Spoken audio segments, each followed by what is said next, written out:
Olá! Hoje estamos aqui para falar um pouco mais sobre o tema do ano do Televisando 2019, sustentabilidade. E para entender um pouquinho mais dessa proposta e como ela pode ser utilizada nas salas de aula, nós estamos com a professora Elaine. Então a Elaine, ela é bióloga, mestre em biotecnologia, trabalha há 6 anos numa faculdade superior em Cascavel, a Univel, trabalha com projetos de extensão na área de sustentabilidade, inclusive coordena esses projetos na própria universidade e é professora também de Ciências, Meio Ambiente e Sustentabilidade para o curso de Pedagogia. Sustentabilidade é um termo já bastante usado nas empresas e também nas ONGs e que agora começa a surgir também nas escolas. Muita gente associa o termo sustentabilidade com o meio ambiente. Está correto? Então, Débora, a sustentabilidade, né, é um tema que hoje está bastante debatido, né, e ele realmente trabalha com o meio ambiente, mas também trabalha com a questão social e econômica. Então, a sustentabilidade, ela surgiu há muito tempo, né, esse termo sustentabilidade surgiu há muito tempo lá com o relatório de Brundtland, né, e depois, nas conferências de Tbilisi, em 77, veio esses termos sustentabilidade para dar uma visão de que nós tínhamos que trabalhar com a questão econômica juntamente com a questão ambiental para fortalecer esse movimento do meio ambiente. Meio ambiente é quando você insere o homem. E quando você insere o homem, você tem a questão social e você tem a questão econômica envolvida. Que existe o lado econômico, que você pode economizar, que você pode melhorar até a nossa infraestrutura toda se você trabalhar com a sustentabilidade, né? Legal, muito bom conhecer, né, esse tripé, justamente para que a gente possa abranger esse conteúdo em salas de aula, né? E falando um pouco sobre as salas de aula, né, nós tivemos uma mudança curricular em que incentiva o professor a trabalhar os conteúdos de mídia e da atualidade. Como que o professor que atua com o primeiro a quinto ano, ele pode levar esse tema para os alunos? Eu sempre falo que é muito importante atuar nos cursos de pedagogia, porque é justamente o curso que vai trabalhar com as crianças, sim, que é onde a gente vai poder fazer a maior conscientização. E o curso de pedagogia, que antes só tinha a questão das ciências, ciências voltada para a produção, para a construção, começou também a trabalhar a questão de sustentabilidade e educação ambiental, dentro da disciplina de ciências. Então, quando a gente trabalha lá a metodologia da ciência, você falava só nos temas, no sentido de construir. Construir para poder usufruir. Então, nós precisávamos desenvolver a agricultura, nós precisávamos desenvolver a indústria, nós tínhamos uma população bem pequena, né? Nós precisávamos desenvolver. Então, a nossa pressão sobre o planeta é muito grande. E aí nós tivemos que repensar. Vamos repensar, então. Então, agora as ciências não podem mais ser para construir. Então, aquela aula que você fazia, que o professor fazia, mostrando o plantio da soja, que as crianças iriam lá plantar, ensinar a plantar para cultivar soja, o milho, o trigo. Hoje tem que ser visto de duas maneiras. Para você manter o trigo, o arroz, tudo, você precisa do meio ambiente. Sim. E então você tem que ensinar ele a plantar também as árvores, que não são só da produção, que não são só o benefício para nos alimentar, mas que trazem o benefício do oxigênio. E assim, Elaine, considerando, né, que o professor ele já é um cidadão ativo, né? Ele já observa essa proposta da BNCC ou até mesmo do projeto, né, do Televisando, e ele quer levar isso para a sala de aula, para o seu aluno. Como que ele consegue contemplar, né, esse tripé, então, da sustentabilidade nas suas atividades, né, pensando de uma forma um pouco mais ampla, né, porque aí a gente fala da questão da separação. Então, às vezes a escola ela já tem a separação, ela já tem a horta, né, ela já tem essa distribuição daquilo que ela produz na escola para os pais dos alunos. Então, de que maneira a gente pode expandir, né? Assim, falando um pouco fora da caixa, daquilo que ainda não se foi pensado, talvez, e que contemple isso. Então, Débora, eu gosto de um comparativo que tem dentro de uma sistemática da produção mais limpa. Eu gosto muito, porque assim, ele fala de como a gente era e de como a gente é hoje. Nós tínhamos uma produção onde era possível você colocar os dejetos, o ar poluído, a água, tudo de volta para a natureza, porque a população era pequena. Então, ok. nós não fazíamos nada, só diluímos. Então, as indústrias diluíam no ar, as empresas diluíam nos córregos. Aí, agora é o novo modelo. O novo modelo é zero resíduos, é não gerar resíduos, é fazer com que esse ciclo da sustentabilidade ele se complete. Então, assim, você vai sair da casinha de que a gente está separando certinho. Separar agora já é obrigação. Aquilo ali não é obrigação do município, não é obrigação da empresa, não é tua, é dos três, para que ele seja completamente absorvido pela natureza.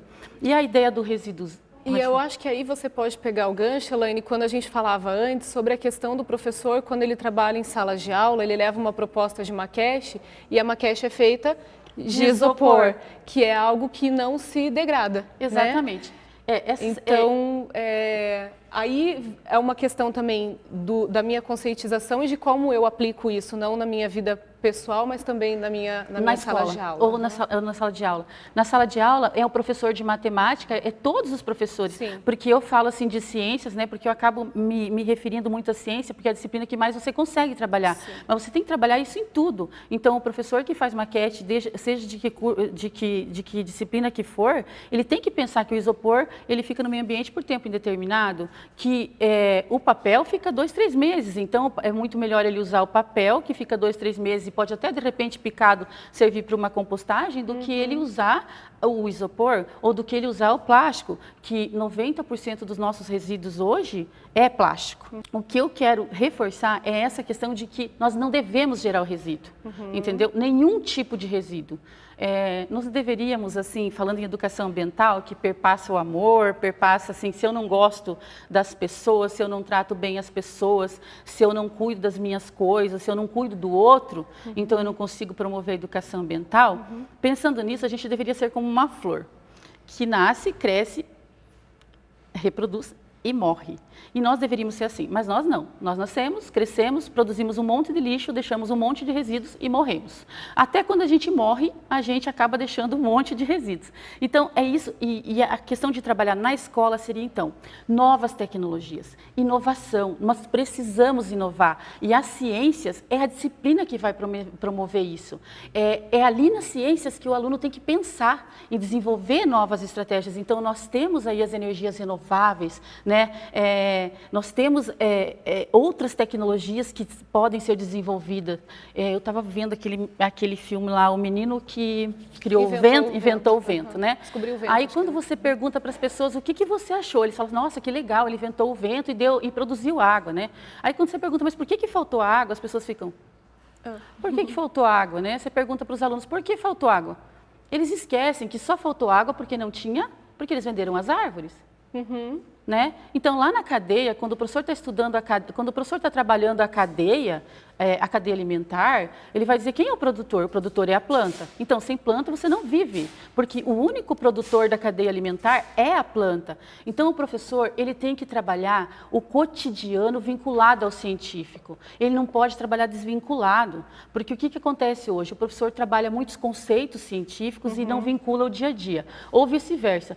Trabalha os conteúdos do cotidiano e não embasa no conhecimento científico para que o aluno pense em novas ideias, para que ele desenvolva melhor aquilo e pense em novas tecnologias, em novas formas de inventar. E isso não começa lá quando ele está na faculdade, isso começa lá na base, né?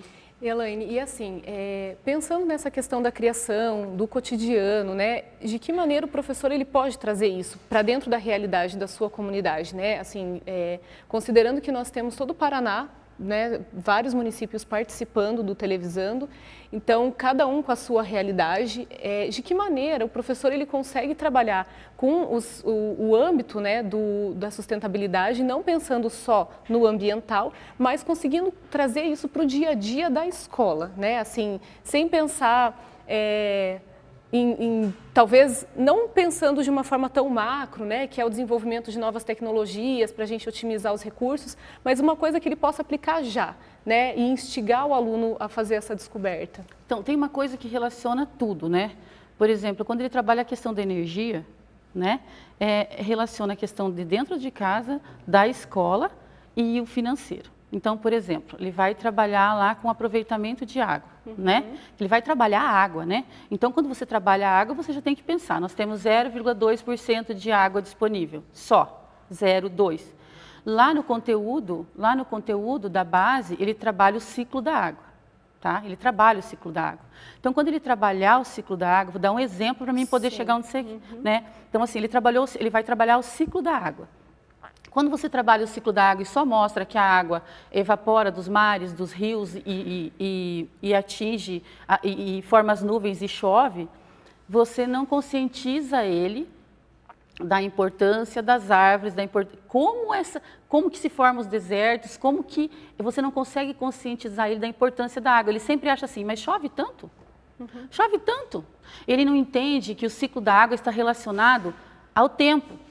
Então, se evapora e não tem árvore, nós não temos as árvores para manter essa água aqui, ela vai evaporar e quanto tempo ela vai demorar para voltar de novo? E aí eu falo do menino lá que inventou, né, que descobriu o vento. Justamente isso, quanto tempo vai demorar? Então ela está trabalhando lá o ciclo da água, está mostrando que a água é um bem comum, que não é meu, que não é teu, que é um bem comum, né? A gente sempre fala da tragédia do bem comum, porque todo mundo, como é um bem comum, parece que todo mundo pode usufruir da maneira que quer.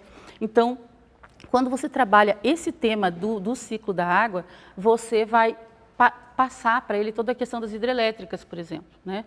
Você vai colocar para ele a situação de que uma hidrelétrica utiliza um espaço, uma degradação do meio ambiente, um desmatamento para poder ser construída. E aí você vai mostrar a importância dele apagar uma luz. A pessoa começa a pensar em várias outras coisas que ela pode desenvolver.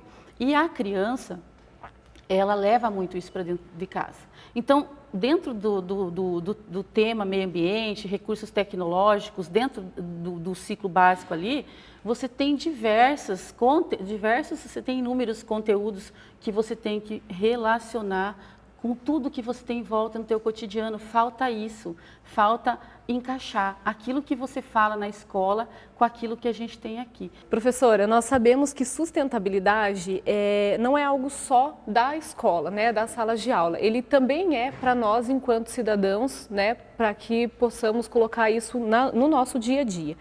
E de que maneira você acredita que nós podemos fazer isso na escola, chamando a família e a comunidade a participar desse movimento? Então, quando a gente fala de sustentabilidade na educação, que é um termo maior, é mais amplo, né?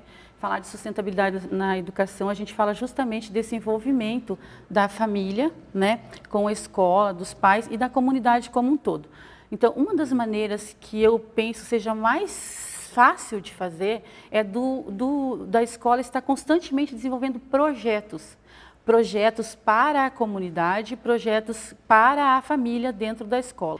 Você pode pensar global, né? Mas você tem que agir local. Então, primeiro você tem que inserir essa comunidade no seu bairro. Ela tem que aprender a cuidar, e eu falo aprender a cuidar através do conhecimento da sua rua, da sua casa, da sua rua, do seu bairro e da sua escola. Como que ela vai fazer isso? É a escola aproximando essa família e essa comunidade através de projetos e envolvendo, porque às vezes você pensa que você vai desenvolver alguma coisa, que você não consegue desenvolver alguma coisa muito grande, você se sente em potencial e aí você fala, eu não vou fazer. Porque eu não tenho potencial, por exemplo, para salvar aquilo que eu vi lá na televisão, que é uma catástrofe ambiental, então eu não vou fazer nada. Não, você tem que começar pela sua casa, pela sua rua, pelo seu bairro e fazer, tomar esses cuidados. E aí participando, inclusive, na construção disso, né? Trazendo propostas para a própria escola, né? A família participando nessa construção dos projetos. Às vezes ela, enquanto cidadã, consegue visualizar algo que a escola possa aplicar, não é? Perfeito, perfeito, Débora. Isso acontece lá na disciplina, quando você deixa o aluno falar. Professora, deixa o aluno falar, né? Às vezes é difícil, principalmente para quem fala muito. Deixa o aluno falar. Ele precisa falar porque ele falando, ele vai desenvolver e ver o que ele tem lá no cotidiano e de repente ele vai contribuir com a sala inteira.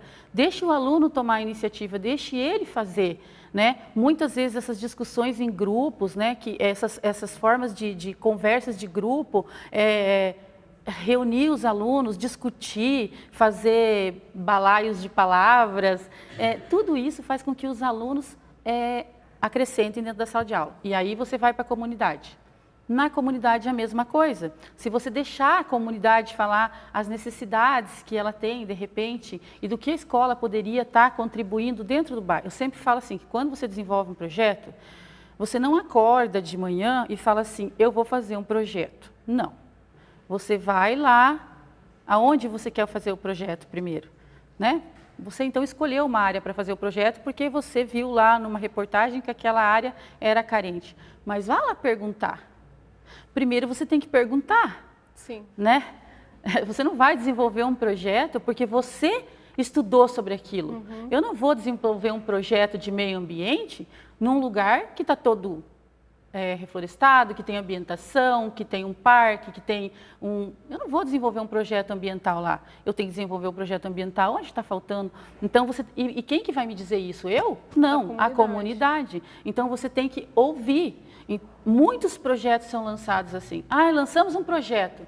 Quem disse, em que hora alguém disse que precisava daquele projeto? Então, você tem que levantar indicadores. Você vai levantar indicadores sociais, levantar indicadores econômicos e levantar indicadores ambientais. Levantou os indicadores, isso pode ser feito pela própria escola. Levante indicadores e aí você vai ter o resultado. E esse resultado dos indicadores da necessidade da comunidade pode ser um grande projeto de sustentabilidade que vai nascer dentro da escola, né?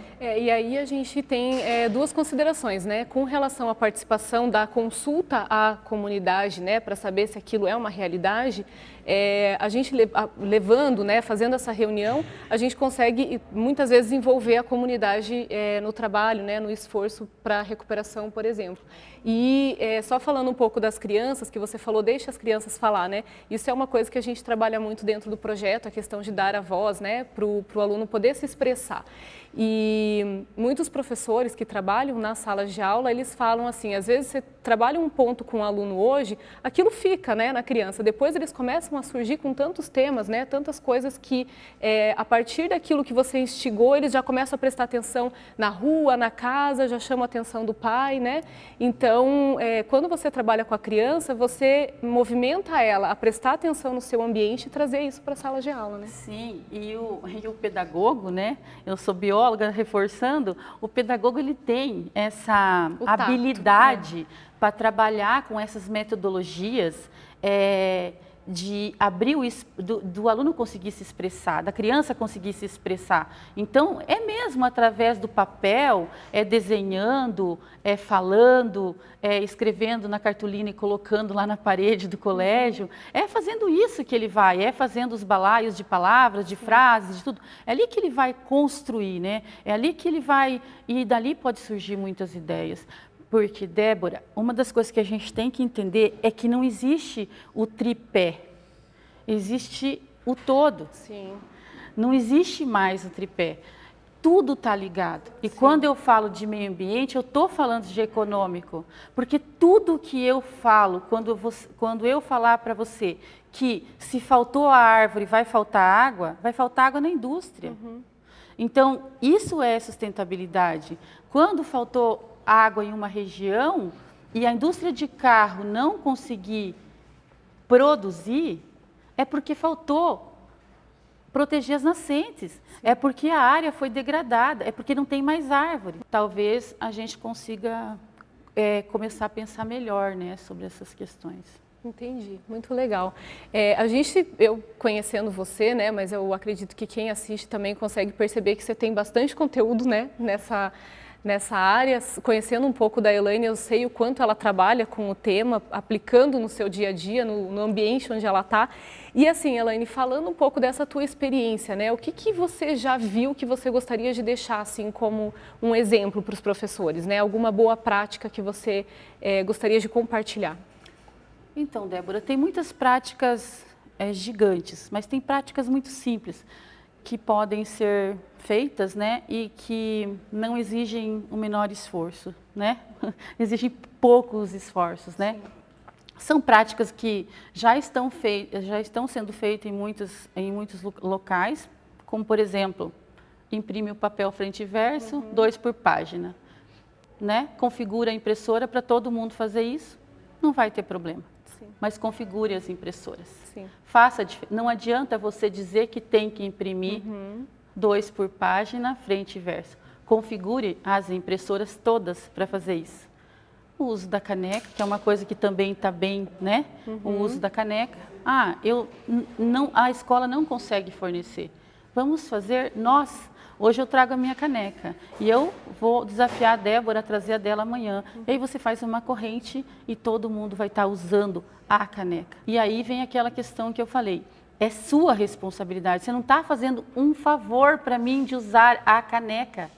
É sua responsabilidade. Artigo 225 da Constituição. É responsabilidade minha, é responsabilidade dos municípios, é responsabilidade compartilhada. É um dever nosso proteger o meio ambiente para as presentes e futuras gerações. Então, tudo o que você fizer é seu dever. Você não está fazendo um favor, né? Você tem que ser conscientizado, mas você não está fazendo um favor. E isso precisa ser colocado. Mas vamos a algumas outras práticas, né? Por exemplo, eu vi um projeto muito legal, e aí eu vou falar de diferentes, tá? Não só da escola, mas eu vi um projeto muito legal que ficou bem próximo de mim, de um aluno, que ele trabalhava com MDF, e aí ele começou a usar aqueles MDFs para fazer alguns materiais de decoração, né? Mas o MDF sobrava uma grande quantidade e ficava lá acumulando aquele monte de resíduos. E ele tinha que descartar aquele resíduo, não sabia o que fazer e tal. Foi deixando, né? Porque é microempreendedor e tal, era caro para descartar, foi acumulando os resíduos. Aí ele estava fazendo um curso na faculdade, começou a me procurar, a gente começou a conversar. E ele falou, então, professor, eu não sei o que fazer com esses resíduos e tal. Conversamos, ele comprou uma máquina laser, né? E começou a cortar esse MDF menorzinho, bem menor. E aí sobravam pequenas pecinhas, né? Então ele pegava essas pecinhas, e vende essas pecinhas para você fazer decorações menorzinhas. Mas de tudo isso, depois da máquina, a laser, ainda sobrava o pó, né? Disso tudo sobrava o pó. E ele ainda teria que fazer licença ambiental, porque ele ainda gerava um resíduo. Mas ele não queria gastar. Entra a sustentabilidade. Ele não queria ter um impacto financeiro pelo resíduo que ele gerava. Então, ele trouxe o pó para mim. O que vamos fazer com esse pó? Aí ele pegou o pó e transformou numa lajota, né? Hoje ele está com processo de patente, né? Dessa lajota. Ou seja, resíduo zero, ele conseguiu a licença porque ele não gera nenhum tipo de resíduo. E essa é a ideia de sustentabilidade. Ele estava preocupado no começo com a questão ambiental, né? E depois ele começou a se preocupar com a questão econômica. E no final ele já estava se preocupando com tudo, porque no momento em que você não joga mais resíduo, você também está se preocupando com a questão social. E assim tem inúmeras práticas, né, de indústrias, né, que trabalham reduzindo a quantidade, mudando processos, conheço várias empresas. Você falou sobre a questão, a gente sempre fala que tem coisas muito simples que já está sendo feita. Compostagem, reciclagem, né? Usando material orgânico lá da cozinha, da escola e tudo. Mas você sabe que isso não é uma realidade de todo o Brasil. Não. A gente sabe que isso não é uma realidade, então continue fazendo. Continue fazendo as hortas, continue reaproveitando o material da cozinha lá da escola, continue usando as canecas, porque ninguém, né, aqui no Paraná usa copo, não, ninguém no Paraná usa descartável. Todos os colégios separam o lixo, com certeza absoluta, né?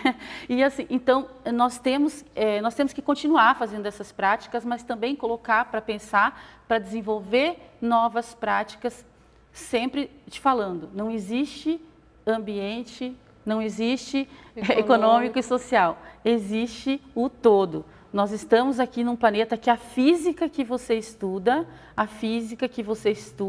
está diretamente ligada a como nós vamos resolver os problemas ambientais. Se nós não trabalharmos dentro das escolas com a visão de que tudo que nós produzir tem que visar o bem da humanidade, e aí é o bem como um todo, nós não vamos nos manter nesse planeta, né? E a Terra não é assim tão grande quanto as pessoas pensam, né?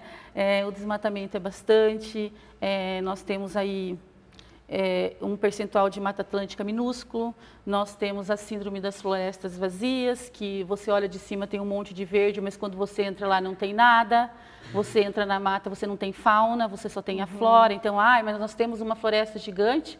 Quantas onças nós temos no Parque Nacional do Iguaçu? Elaine, acho que deu para clarear bastante, esclarecer bastante coisa, né? Bastante conteúdo.